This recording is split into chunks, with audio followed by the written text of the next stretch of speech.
PASP ni umushinga wa Minisiteri y'Ubuhinzi n'Ubworozi ukorera mu kigo cy'igihugu gishinzwe guteza imbere ubuhinzi n'ubworozi RAB, ugamije gutunganya umusaruro ukomoka ku buhinzi n'ubworozi ndetse no guteza imbere ubuhinzi bw'umwuga.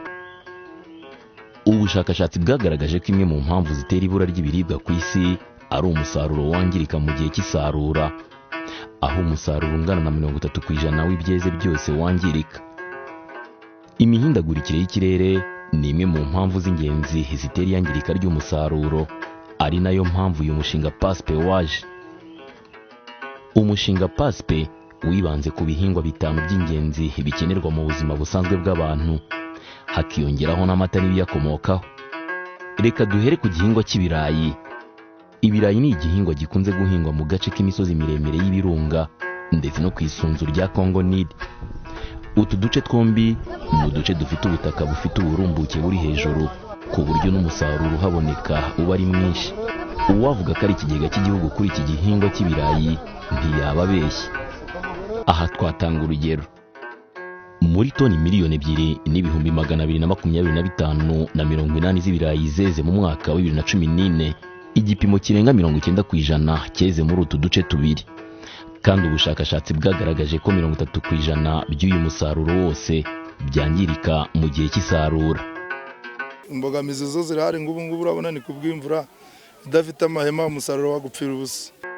Ese ni izihe ngamba zafashwe n'umushinga PASP mu rwego rwo kugabanya umusaruro wangirika ku gihingwa cy'ibirayi? Iyi ni inzu y'ikusanyirizo ry'ibirayi, PCC Potato Collection Center, ifite ubushobozi bwo kwakira toni 500 z'ibirayi.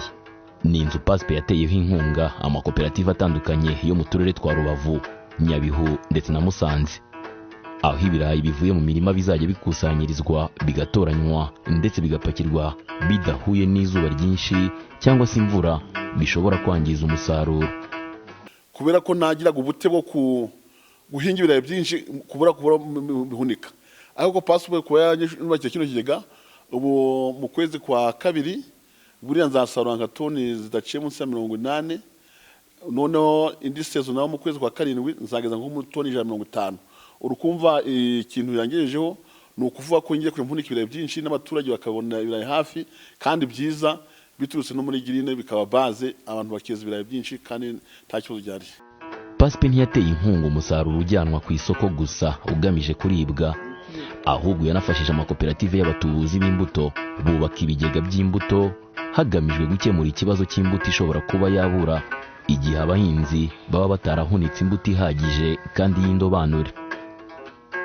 Ibi bigega biri mu nzego nyinshi bitewe n'imiterere y'imishinga yahereweho kugira ngo zubakwe.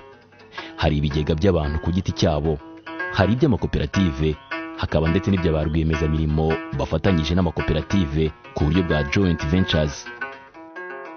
Ubuhunikiro bushobora kwakira toni 500, no hirya hari ikindi gishobora kwakira toni 300. Ndumva rero toni 800 zizaba zibitswe neza ku hantu kuri site itari igira ikiriho, ni inyungu nyinshi. Hari no kuba muri aka gace turimo hari ikibazo c'imbuto, nabyo bikaba bizatuma imbuto izabibitswe hafi abahinzi bazayibonera bugufi.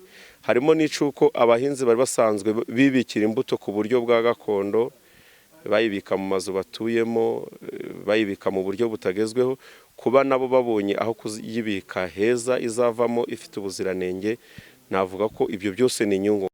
Uyu ni Specioza, umugore wabashije gukora umushinga wo kubaka ikigega cy'imbuto PASP ikabimufashamo.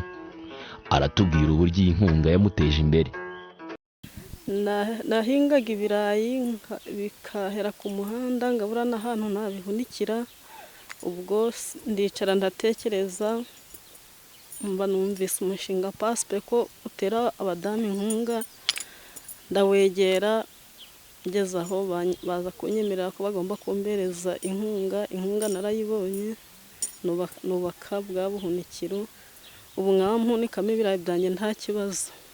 Ubu maze kungezaho ibintu byinshi n'abaturanyi nabo ngira icyo mbafashaho. Iyo babuze imbuto ninshiza amafaranga angana na 2 miliyoni ku gihembwe c'amezi 4 mbikesha ikigega nubakiwe na PASP. umushinga PASP kandi ubicishije mu ishami ryawo rishinzwe guhangana n'imihindagurikire y'ikirere, Post Harvest Climate Resilient Agribusiness, wateye inkunga abahinzi ku giti cyabo ndetse n'amakoperative y'ibikoresho bigamije kubafasha guhangana n'imihindagurikire y'ikirere. Niba umushinga warateye inkunga ibi bikorwa remezo mu turere 3 tweramo ibirayi kurusha utundi, reka turebe icyo byakemuye. Niba umusaruro w'ibirayi biribwa ubarirwa mu matoni arenga miliyoni 2 n'ibiro 400 ku mwaka, izi toni zose zikaba zarasarurirwaga hanze, imvura yagwa ikangiza ibingana na 30% byabyo, ubwo umushinga wabashije kurokora umusaruro ugera kuri toni 720 bishobora gutunga imiryango igize umujyi wa Kigali mu gihe cy'iminsi 3 byibuze. Ibi byose bigamije gukemura ikibazo cy'ibirayi n'imbuto yabyo. Iki kikaba ari igisubizo kirambye ku gihingwa cy'ibirayi gitunze abatari bake muri iki gihugu.